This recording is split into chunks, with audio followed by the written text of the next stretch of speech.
Meredith to Munzi. Heard from Preston Mompson taking a look at the surface. Historically, it's a very good pitch here for batting. Pulled by hairs, and it's going to be the first boundary. The outfield is always quick at the Grange. This goes up into the air, should be taken. Simplest of catches for the skipper, Mitchell Marsh, who is delighted. This occasion gets a massive top edge, well taken by the skipper. Edged away, going to be edged for 4. And the fans getting into the action. Players now. Mullen pulls and pulls in front of square. Beautifully for 4. That's a lovely way to get him into double figures. Hardier. The biggest cheer of the day greets the first maximum. Oh, what a strike that is from George Munzi.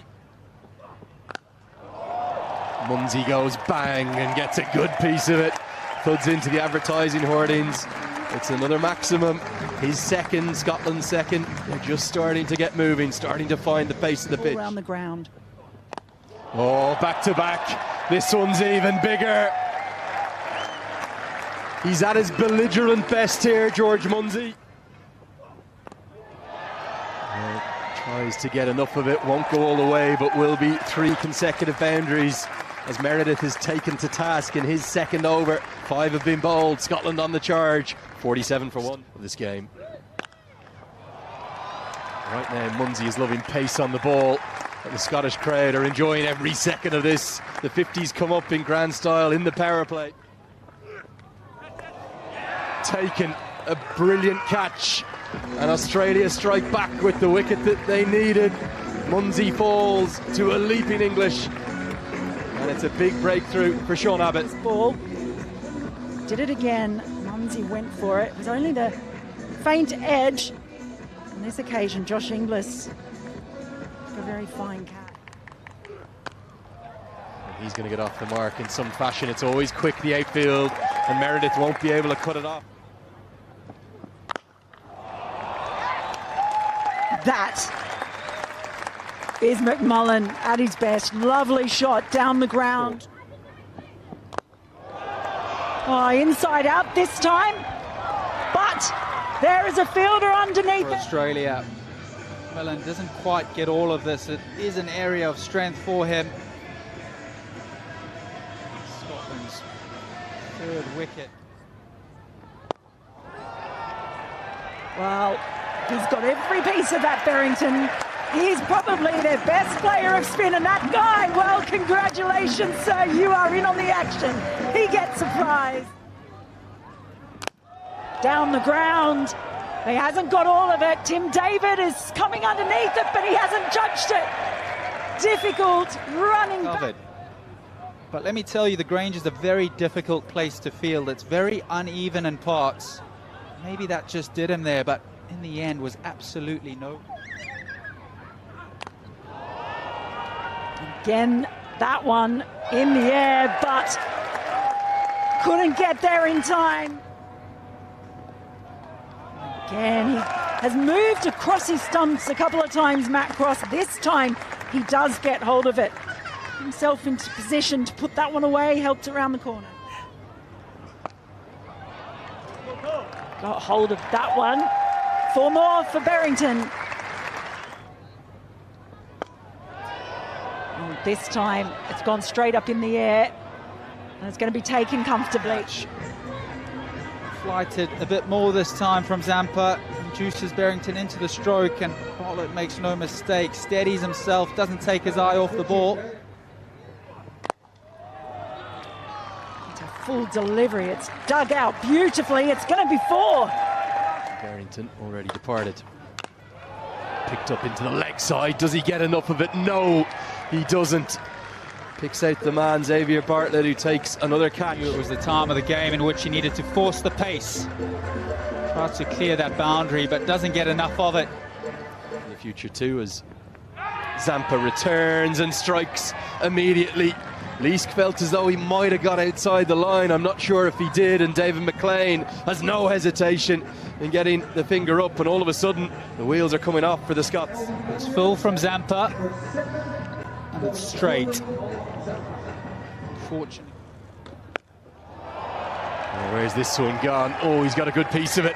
Soars all the way, maybe even over the stands. Jarvis, imagine. And Mark Watt gets it up to the perfect start for the final three. That is straight as an arrow. You cannot hit it any straighter than that. Over the heads of our cameraman. Another cutter, and it's dragged to the leg side and picked out the man. Very clever from Abbott. Early back deep in his crease. It's also the width there, making Jarvis drag it across. No mistake in the outfield. Watt hits it straight to Marcus Stoinis, who takes a good catch. Stoinis hanging on the edge of the circle, as you often do in the last few overs. Right option, it's just the execution here that's let him down. A couple meters over that and it's forward, races away. Marquardt will be disappointed with that. This goes absolutely nowhere. It's going to be Mitchell Marsh who will get there. Didn't look too likely at first. He was waiting for someone else to call it, but he's ended up getting the hard yards in and getting his hands underneath. Stoinis and Marsh. He makes no mistake again, going into the surface with the cutter. Good commitment from the skipper. He makes no mistake.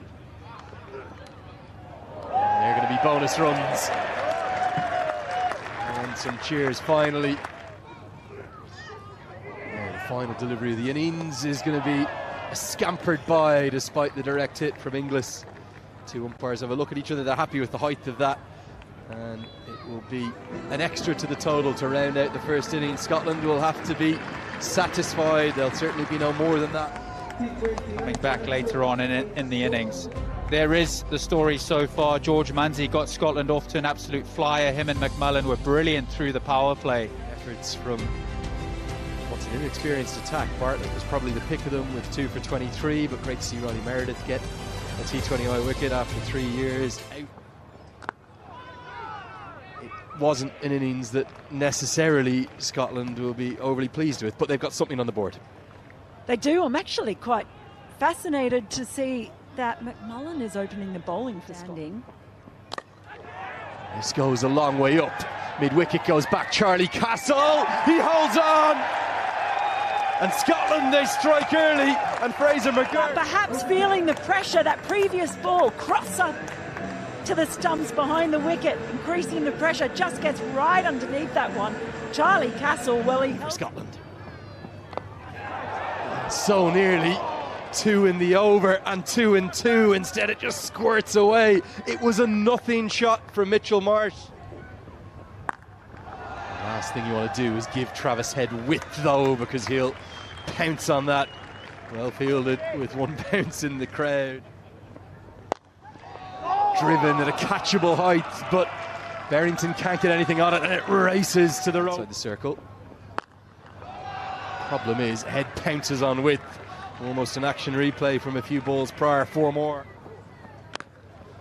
Cut away, and it finds the gap. There's almost an eerie silence, isn't there, every time Australia hit a boundary, but this is a fine stroke. Big blow towards the leg side. Now, there is a man out there, but it's over his head. And it goes all the way for 6. He's so dangerous. This was maybe just for half a moment. Because mid-on has come up into the circle, he'll club you down the ground. This is a batting exhibition from Travis Head. He's putting on a show here in Edinburgh. Now flicks it away to the leg side. Oh, this is quite brilliant. It's 20 from the over, and it may well have been held in the crowd to go with it. 3 have been bowled. Australia, they are flying. 38 for 1 to bowl against Australia. He's driven ever so elegantly. Not too much wrong with the delivery, but the perfect cover drive. Pulled and pulled powerfully. We're seeing something quite brilliant here from Travis Head. Monstrous. Smoked all the way. Going to be 6 more. And Head is flying towards 50. The crone is because it's put down in the crowd. 50's come up inside 4 overs, and you can add to that, it's going to be 4 more. And head goes to 47 in bowling. And that has gone miles. Look out in the tennis courts, it might just have soared into them. Back of the length. Not where you want to bowl to Mitchell Marsh. Going to be back-to-back sixes. That is absolutely massive. Driven through the covers. Well, this is quite remarkable. 6-6-4 to start the over. Marsh getting into the act in a big way with Travis Head. More runs, and it may well be 6. Yes, it's going to soar all the way. Marsh is such a powerful ball striker. Here, Scotland surely. Instead bowls it into the surface. It's pulled so powerfully, it splits the 2 men in the deep. It won't be 6 more, but it will be 4 more. It's going to be 4 more, you won't believe it. He split the same gap again. McMullen can't cut it off. 30 from the over. And the runs just keep coming. And there's a world record that could well fall here. 100's only been gone past in the power play once in history. That was 102. As Travis said, he goes to 50. 17 balls it's taken. Oh, that is absolutely remarkable, but boy, today. And now it's going to be more runs. And this might go all the way. It's 6 more. Oh, Travis Head. Just over the head of the man. George Munsey, I think it is, at mid-off, and the 100 has come up inside the power play. Oh, and now fortune going their way, and with it goes the world record. Australia have just posted the highest power play in the history of T20 international cricket. It goes past South Africa.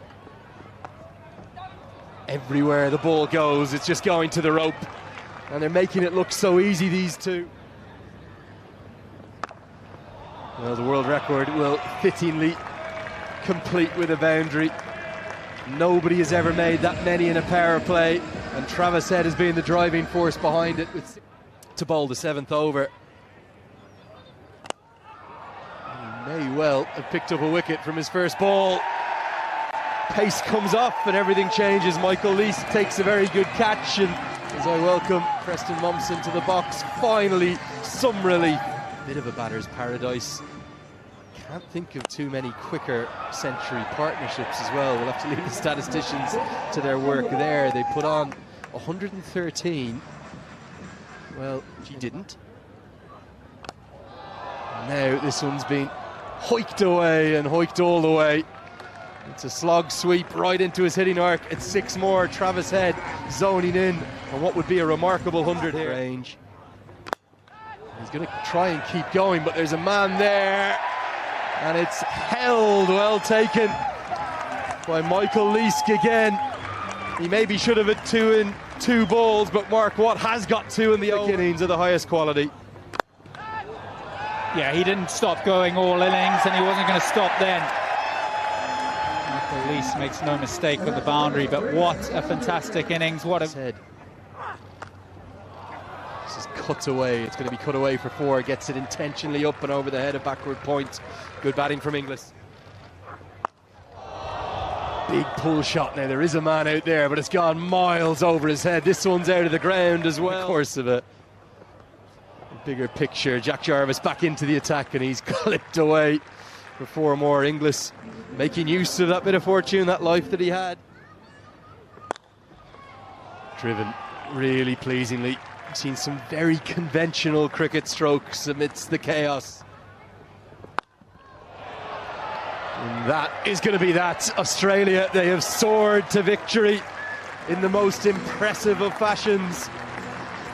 A terrific Travis Head masterclass, one of the best innings you will ever see. 8 boundaries in those 12, and fittingly it was ended with a maximum from Marcus Stoinis, who's showing not too many ill effects from that blow to the hand. And the capacity crowd that came in, they've been treated well to an absolute extravaganza win for Scotland over Australia.